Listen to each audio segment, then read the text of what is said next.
on, everyone? Welcome back to another weekly roll-up of the news, well, the most popular news in the crypto space.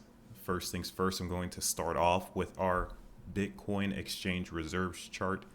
If you have not seen this chart before, the white is the underlying price for Bitcoin, and the dark blue line is the exchange reserves. But most recently, we have started to see a little uptick. If you can see that little portion right here, as the price of Bitcoin has stabilized around the $19,000 to $20,000 range.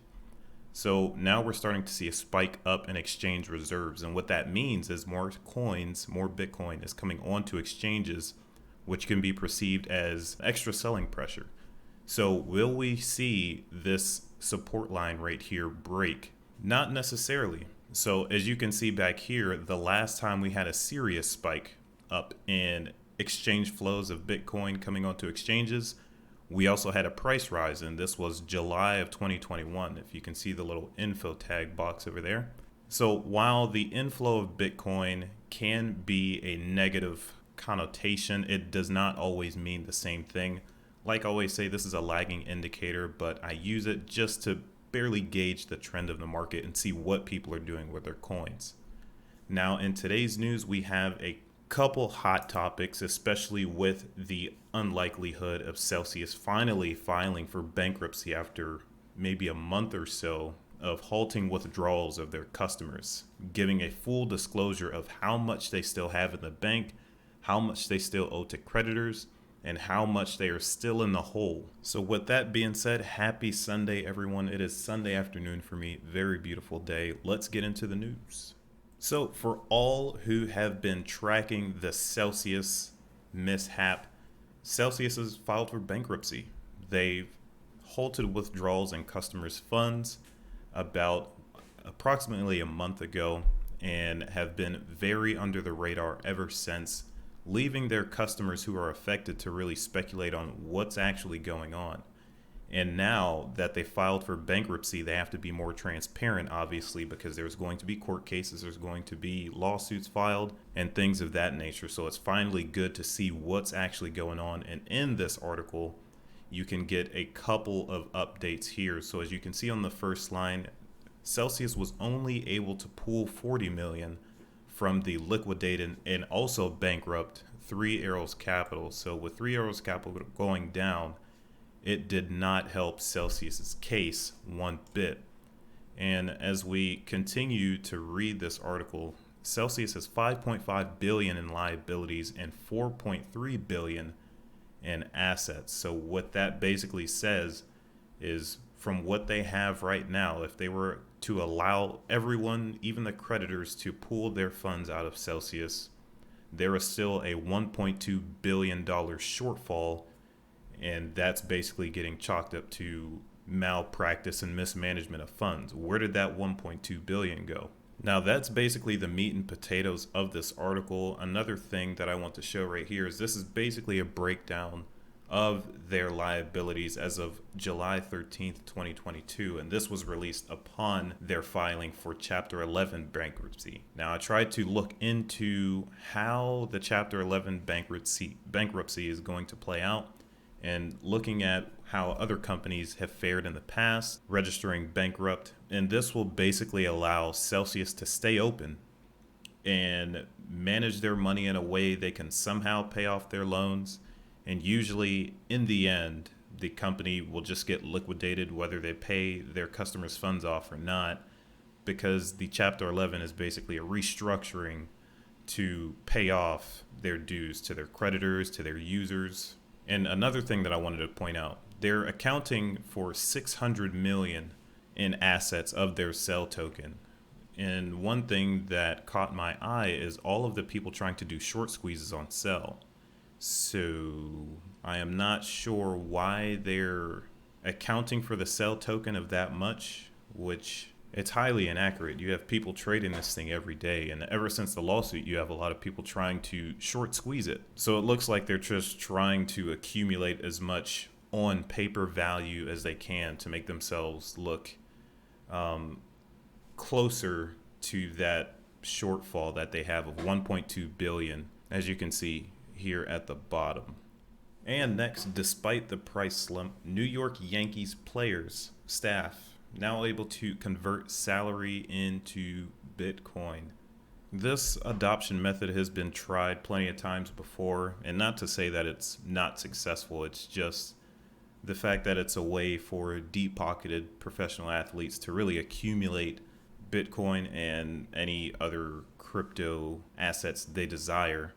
Now, one thing I cannot find in this article is if they get to hold their own Bitcoin. I am not too sure, but this is all done through NYDIG, which is basically a subsidiary of who is it? Ridgestone, I believe, which is a fund manager. So they're all Bitcoin focused companies that come from Wall Street. And the only other thing this article really has to offer is just some statistics on who actually wants Bitcoin through all of this turmoil that we are currently going through, which is bankruptcy, low prices, stagnation. Here you can see that they say the research showed that 36% of employees under 30 would be interested in allowing a portion of their pay to Bitcoin. And next up, the small European country Andorra greenlights Bitcoin and blockchain with Digital Assets Act. So another piece of adoption for a smaller country outside the US. It's really good to hear, because when you don't hear anything, you would assume that none of these countries are really worried about cryptocurrency. It's all hype. It's all a scam. A lot of people are actually turning to digital payment solutions all across the world, especially including the top dog Bitcoin, a decentralized digital asset with no ties to one country or one individual. It's truly decentralized and allows for users to freely execute their financial desires under any circumstance. Even though Mexico has showed their favor towards allowing Bitcoin into their economy, I'm still looking for the countries that surround El Salvador, which is basically the first country to implement Bitcoin as legal tender in their country. If you guys have not heard, or if you all have not heard, El Salvador, well, the president of El Salvador held a meeting with 44 country leaders in talks of digital payment systems and cryptocurrency, digital assets, and things of that nature. Now, the way this country looks at it is they think about mining, sustainable resources, mining Bitcoin, generating their own revenue from within, and also holding Bitcoin as a reserve asset. Now, a lot of people have told me that this will never happen, it can't happen, this, that, and the other. But if the people want it, they're going to get it. There is nothing stopping Bitcoin from becoming a reserve asset. No matter how slow, no matter how bogged down the network is, reserve assets aren't made to be transacted on a day-to-day basis. Maybe they transact in bulk and only once a week. So it doesn't really matter who or what says it cannot be a reserve asset. That's basically up to the people and how they adopt it. Next up, we have Shiba Inu in the news once again, and I'm going to keep covering this just to see and keep a paper trail of all of the news that has gone on in the end of the bull market, beginning of the bear market, and however long this bear market lasts. But I want to look back on this if Shiba Inu ever has a substantial run in the future to say, hey, I finally caught it. But if Shiba Inu were to have an extravagant run once again, I don't plan on missing it. Now, Shiba Inu has been listed on Bittrex. It says one of the top US exchanges. Bittrex is okay. I've used them for a long time, since 2017. Really have not had any problems with them. But a lot of people don't really know what Bittrex is. They don't use it. Never heard of it. And that doesn't really matter, because Shiba Inu is on a listing run. And not only are they on a listing run, they are on a burn run. Now, for those of you who don't know what a burn is, a coin burn, they basically send coins to a wallet that can never be recovered again, therefore lowering the circulating supply, creating a shortage, and therefore increasing value due to the fact that there's less coins in circulation. Now, with all of that being said, it just looks like there's value harvesting coming from this coin, but they also have some utility. Aside from Dogecoin, they have a DEX, they have a planned metaverse coming into play, and they also have a lot of fans. So all of that basically just spells price appreciation. All of these signs and all of these articles that I cover basically just tell me everything that I need to know. And I believe I am allocating a few percentage points of my funds towards SHIB. I think that's not a bad idea.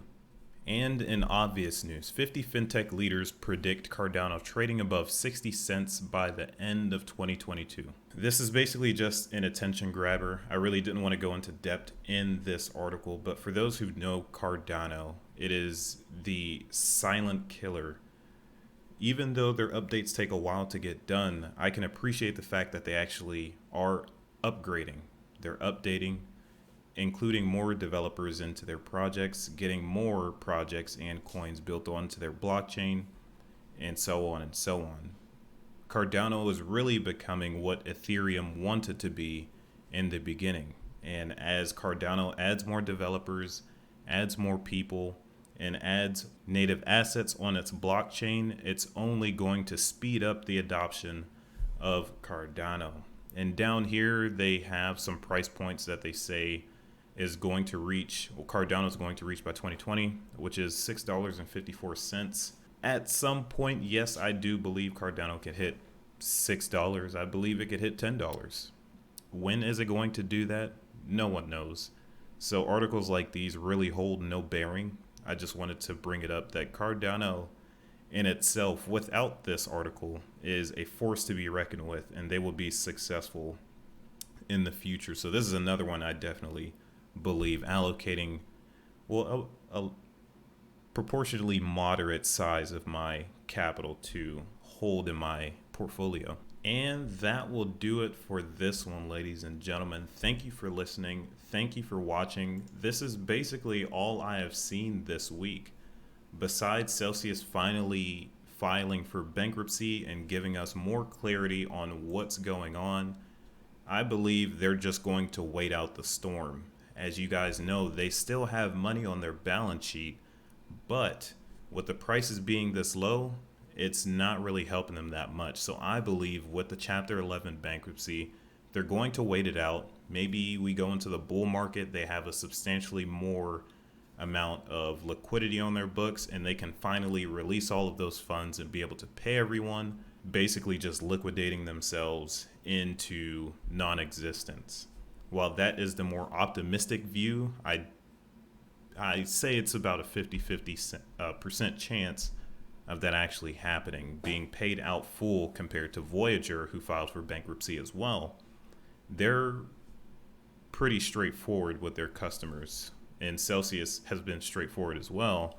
It's just the fact that Voyager knows for sure that their customers will only get a portion of their funds. So very sad story. Hopefully they recover in a way that all of the users, including me, gets their funds back. Yep, and that is basically it. Bitcoin keeps adopting, and if you want to stay up to date with the most popular and recent news stories of the week, go ahead and follow my socials in the description. We have a community to build and education to share. That's the only way this place or this space will continue to grow. Once again, thank you for listening, thank you for watching, and I will catch you all on the next one.